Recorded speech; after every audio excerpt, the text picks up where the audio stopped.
Gold, trusted gold buyers. మీరు తాకట్టు పెట్టిన బంగారాన్ని విడిపించి ఈ రోజు ఉన్న మార్కెట్ ధరకు కొనబడను.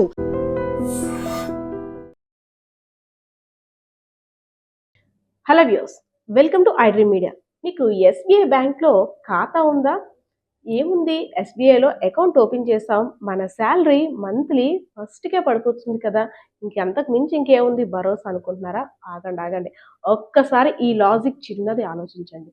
పోలీస్ వ్యవస్థ, అదేవిధంగా ఆరోగ్య వ్యవస్థ, అన్ని రకాల వ్యవస్థలకు సంబంధించి ఎంప్లాయీస్కి, ముఖ్యంగా గవర్నమెంట్ ఎంప్లాయీస్, అదేవిధంగా ఎవరికైతే త్రూ కంపెనీ ద్వారా ఫస్ట్ తారీఖు శాలరీస్ అన్నీ వస్తున్నాయో వారందరికీ కూడా ఎస్బీఐలో అకౌంట్ ఉన్నట్టయితే మీ అందరికీ ఒక గుడ్ న్యూస్. ఆ గుడ్ న్యూస్ ఏంటో చెప్పేందుకు మన ముందైతే ఉన్నారు రీజనల్ మేనేజర్ సురేష్ బాబు గారు ఉన్నారు. మాట్లాడదాం. సార్ నమస్తే. సార్ నమస్తే మా. ఈ మధ్య తరచూ చూస్తున్నాం, అసలు ప్రపంచాన్ని పట్టి పీడిస్తున్న పెద్ద సమస్య ఏమైనా ఉంది అంటే డిజిటల్ అరెస్ట్. దానికి చదువుకున్న వారు, చదువుకు లేని వారు, అసలు ఒకరి కాదు అందరూ బాధితులు అవుతున్నారు. ఆల్మోస్ట్ అంటే ఎక్కువగా ఎడ్యుకేటెడ్ పీపులే దాని బాధితులుగా మిగులుతున్నారు. బయటకు వెళ్ళి జరిగిన అన్యాయం అంటే నేను ఇలా చేశాను, డిజిటల్ అరెస్ట్ అయ్యానని చెప్పుకుంటే పరువు ఎక్కడ పోతుందా అని బయటికి రాలేని పరిస్థితులు ఉన్నాయి. సో వారి కోసం ఏమైనా స్కీమ్స్ ఉన్నాయంటారా ఎస్బీఐలో? ఖచ్చితంగా అమ్మా. ఇప్పుడు ఎవరైతే మనము సైబర్ ఫ్రాడ్కు గురి అయిపోతారో వెంటనే వాళ్ళకు మన సెంట్రల్ గవర్నమెంట్ కానీ ఆర్బీఐ కానీ 1930 అని ఒక నెంబర్కి ఇమ్మీడియట్గా ఇన్ఫామ్ చేసి ఫస్ట్ రిజిస్టర్ చేసుకోమని చెప్తున్నారు. అయితే స్టేట్ బ్యాంక్ కస్టమర్స్కి ఉన్నటువంటి గొప్ప అద్భుతమైన అవకాశం ఏంటంటే వాళ్ళు సంవత్సరానికి 1000 రూపాయలు ప్రీమియం కట్టినట్టయితే, కేవలం సంవత్సరానికి 1000 రూపాయలు ప్రీమియం కట్టినట్టయితే ఎవరైతే సైబర్ ఫ్రాడ్ ద్వారా ఎవరైతే డబ్బులు నష్టపోతారో వాళ్ళకి 1 lakh వరకు కవరేజ్ ఇవ్వటం జరుగుతోంది. సో కేవలం 1000 రూపీస్ పర్ యానం మీరు పే చేయగలిగితే, కస్టమర్ అనేవాడు ఎస్బీఐ కస్టమర్ అయి ఉండాలి, 1000 రూపీస్ పర్ యానం పే చేస్తే వాళ్ళకు 1,00,000 రూపాయల వరకు పరిహారం చెల్లించడం జరుగుతుంది ఎస్బీఐ జనరల్ తరఫున. ఎస్ సార్, రీసెంట్గా ఒక పోలీస్ డిపార్ట్మెంట్కి సంబంధించి ఒక వీడియో అయితే వైరల్ అయ్యింది, తెగ వైరల్ అయ్యింది. తను ఎంప్లాయ్ అంటే ఎవరైతే బాధితున్నారో తను చనిపోయిన తర్వాత ఎస్బీఐ తరపు నుండి ₹1,00,00,000 ఇన్సూరెన్స్ వెళ్ళింది. అంటే ఉద్యోగి తరపు నుండి, అంటే గవర్నమెంట్ తరపు నుండి తనకు వచ్చే బెనిఫిషరీస్తో పాటు ఎస్బీఐ నుండి 1 crore వెళ్ళిందంటే వాళ్ళ ఫ్యామిలీ చెప్పింది ఏంటంటే ఒక్కటే మాకు సేవ్ చేశారు, శాలరీకి సంబంధించిన అకౌంట్ దాంట్లో ఈయన ఇన్వాల్వ్ అయ్యారు కాబట్టి మాకు ఒక 1 crore రూపీస్ ఎస్బీఐ నుండి వచ్చిందని. ఏంటి సార్, అంటే ఎస్బీఐలో అకౌంట్ తీసుకోవడం వరకు ఓకే, కానీ మళ్ళీ ఇందులో శాలరీకి సంబంధించి అకౌంట్ వేరేగా ఉంటుందా? అసలు ఏంటి సార్, నాకైతే ఈ డీటెయిల్స్ ఫుల్గా కావాలి. చాలా మంచి క్వశ్చన్ అడిగారమ్మా. ఇది చాలామంది ఉద్యోగులకి ఈ విషయాలు చాలా విషదంగా తెలియకపోవచ్చు, కాబట్టి చాలా మంచి క్వశ్చన్ అడిగారు. ఇది చాలామంది ఉద్యోగస్తులకు పర్టికులర్గా చాలా ఉపయోగపడుతుంది. ఇందులో ఎంప్లాయీస్కి 4 కేటగిరీస్ అనేవి ఉంటాయి బేస్డ్ ఆన్ దేర్ శాలరీస్. అంటే 25,000 ప్యాకేజ్ ఉన్న వాళ్ళు ఒక ఎంప్లాయీ అయితే 50,000, 75,000, 1,00,000 రూపాయలు పైబడి, తర్వాత 2,00,000 పైబడి, ఇలా జీతాలు నెట్ శాలరీ వాళ్ళ శాలరీని బట్టి వాళ్ళని ఆ ప్యాకేజీలో ఐడెంటిఫై చేయడం జరుగుతుంది. సపోజ్ 25,000 రూపాయల నుంచి 50,000 వరకు వచ్చే వాళ్ళకు సిల్వర్ ప్యాకేజ్లో పెట్టడం, 50 నుంచి 75,000 వచ్చే వాళ్ళను గోల్డ్ ప్యాకేజీలో పెట్టడం, 75 నుంచి 1,00,000 రూపాయలు వచ్చే వాళ్ళకి డైమండ్ ప్యాకేజీలో పెట్టడం, 1 lakh పైన వచ్చిన వాళ్ళని ప్లాటినం కస్టమర్ అని, 2 lakhs పైన నెట్ శాలరీ వచ్చిన వాళ్ళని రోడియం కస్టమర్ అని బ్యాంక్ ఐడెంటిఫై చేయడం జరుగుతుంది. అయితే ఈ కస్టమర్లందరికీ కూడా ఆటోమేటిక్గా బ్యాక్ ఎండ్లో బ్యాంకు ప్రీమియం చెల్లించడం జరుగుతుంది. వాళ్ళు జస్ట్ మన స్టేట్ బ్యాంక్ ఆఫ్ ఇండియాలో జీతం తీసుకుంటున్నందుకు కృతజ్ఞతగా బ్యాంకు వీళ్ళందరి ఆల్ ఎంప్లాయీస్కి ₹1,00,00,000 వరకు ప్రమాద ఉచిత బీమాను అందించడం జరుగుతుంది. 1 crore వాళ్ళ జీవితకాలంలో వాళ్ళ సర్వీస్ ఉన్నప్పుడు ఎవరైతే చనిపోతారో, ప్రమాదవశాత్తు చనిపోతే వాళ్ళకి ₹1,00,00,000 ఈ బీమా అనేది వర్తిస్తుంది. అందులో భాగంగానే మొన్న విజయనగరంలో ఒక పోలీస్ కానిస్టేబుల్ రైలు యాక్సిడెంట్లో చనిపోతే వాళ్ళ కుటుంబానికి ₹1,00,00,000 ఇమ్మీడియట్గా, అంటే వితిన్ ఏ మంత్, ఒక్క నెలలోనే వాళ్లకు ప్రమాద బీమా చెల్లించడం జరిగింది. సో ఇటువంటి అద్భుతమైన అవకాశాన్ని ప్రతి ఒక్కరూ ఉపయోగించుకోవాలి. అంటే ఎవరైతే ఎస్బీఐ కస్టమర్స్, ఇప్పుడు ఎవరైతే ఎంప్లాయీస్ ఉన్నారో వాళ్ళు తప్పనిసరిగా బ్రాంచ్లో ఉన్న అకౌంట్ కలిసి నేను ఇలా పలానా శాలరీ అకౌంట్కి నాకు ట్రాన్స్ఫర్ చేయండి అని అడగాలంటారా? తప్పనిసరి ఖచ్చితంగా అడగాలమ్మా. మేము ప్రతి ఒక్కరికి అవేర్నెస్, మేము ప్రతి డిపార్ట్మెంట్కు తిరుగుతున్నాము, ప్రతి ఒక్కరికి అవేర్నెస్ కూడా తీసుకొస్తున్నాము ఈ ప్రోడక్ట్ల మీద. ఎందుకంటే ఒక పర్సన్ ఎప్పుడో స్టూడెంట్గా ఉన్నప్పుడు అతను అకౌంట్ ఓపెన్ చేసి ఎస్బీఐలో అకౌంట్ ఉంటుంది. అతను ఉద్యోగంలో చేరినప్పుడు అతని జీతం ఆల్మోస్ట్ 30,000తో మొదలైందని అనుకున్నప్పుడు బట్ అప్పుడు కస్టమర్కి వాళ్ళ ఆర్గనైజేషన్కి వాళ్ళ డిపార్ట్మెంట్కి మీ అకౌంట్ నెంబర్ ఇవ్వండి జీతం వేయటానికి అని అడిగినప్పుడు ఆయన స్టూడెంట్గా ఉన్నప్పుడు ఏ అకౌంట్ అయితే ఉందో ఆ అకౌంట్ నెంబర్ ఇవ్వటం జరుగుతుంది. సో అది డిపార్ట్మెంట్కు తెలియదు.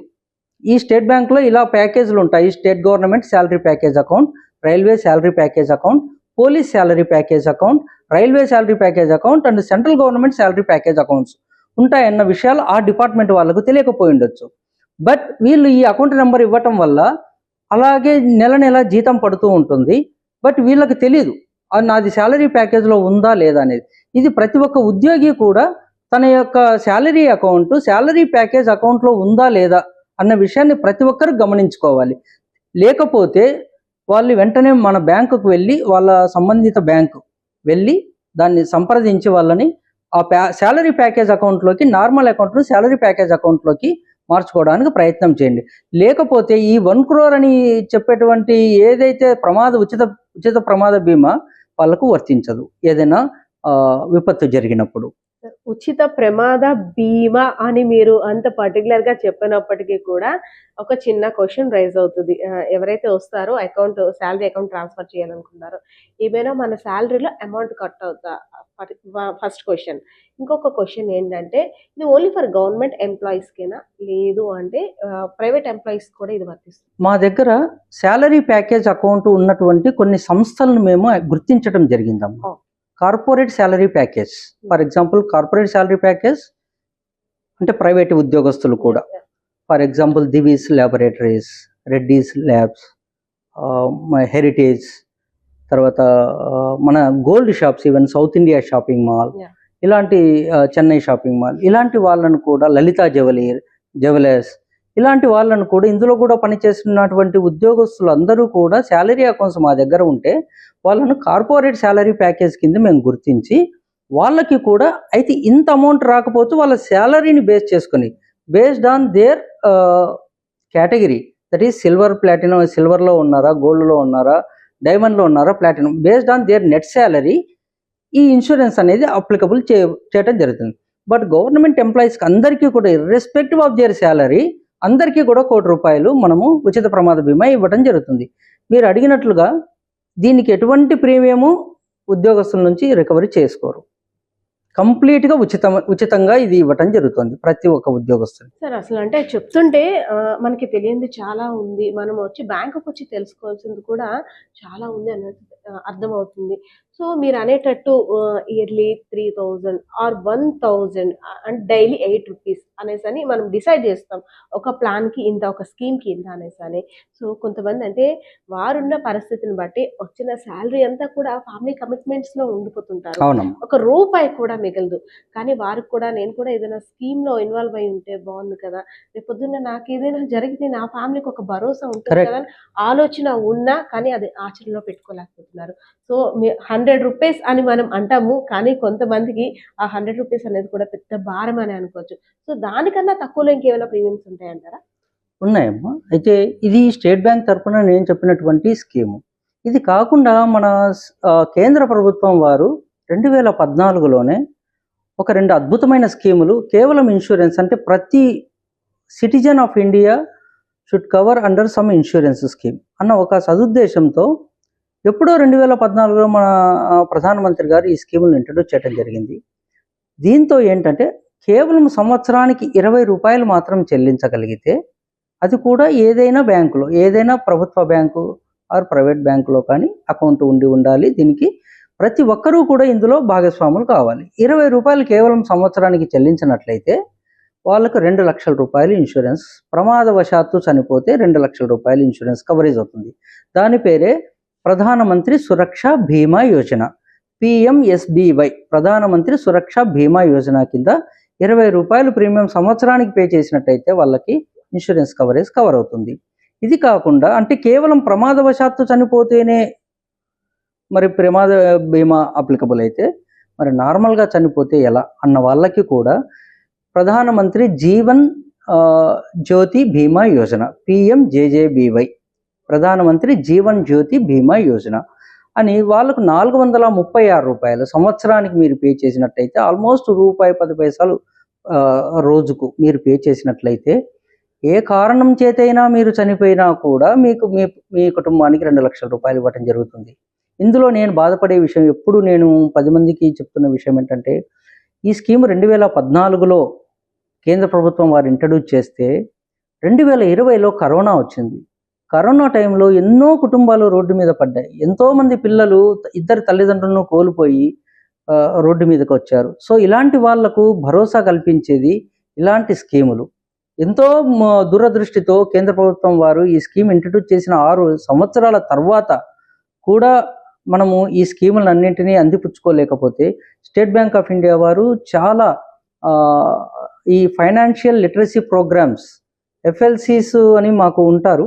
ఆ FLCs ద్వారా విలేజ్కు వెళ్ళి ప్రతి గ్రామంలో కూడా ఒక ప్రోగ్రాం కండక్ట్ చేసి దీని మీద అవగాహన కార్యక్రమాలు నిర్వహించడం జరుగుతోంది. ఇలా కూడా చేస్తున్నప్పటికీ కూడా కరోనా టైంలో చాలామంది దీన్ని వినియోగించుకోలేకపోయారు. సో అందరికీ నా విన్నపం ఏంటంటే, ఇటువంటి స్కీములలో మీరు జాయిన్ అయితే నార్మల్గా, అంటే రేపు డెంగ్యూ వచ్చి చనిపోవచ్చు, కలరా వచ్చి చనిపోవచ్చు, చిన్న చిన్న రోగాల ద్వారా బారిన పడి కూడా చాలామంది చనిపోవచ్చు. అయితే దీనికి ఏజ్ క్రైటీరియా అనేది ఒకటి ఉంటుంది. 18 సంవత్సరాల నుండి 70 సంవత్సరాల లోపు ఉన్న వాళ్ళందరూ కూడా PMSBY అంటే ఉచిత బీమా, ప్రమాద బీమా పొందటానికి అర్హులు. ₹20 సంవత్సరానికి కట్టి వాళ్ళ వయసు 18 సంవత్సరాల నుండి 70 సంవత్సరాల లోపు ఉన్న వాళ్ళందరూ కూడా ఈ బీమాకు అర్హులు. అదే PMJJBY అంటే ఏదైనా రోగం వచ్చి ఎలా చనిపోయినా కూడా వచ్చే 2 లక్షల రూపాయలకు ఎలిజిబుల్ కావాలంటే 50 సంవత్సరాల లోపు వాళ్ళు మాత్రమే దీనికి ఎలిజిబుల్. 18 సంవత్సరాలు నిండి ఉండాలి, 50 సంవత్సరాల లోపు ఉండాలి. ఇలాంటి వాళ్ళు మాత్రమే ఎలిజిబుల్. సో దయచేసి వీళ్ళందరూ కూడా, ప్రతి సిటిజన్ కూడా ఈ అవకాశాలను సద్వినియోగం చేసుకోవాలని కోరుతున్నాను.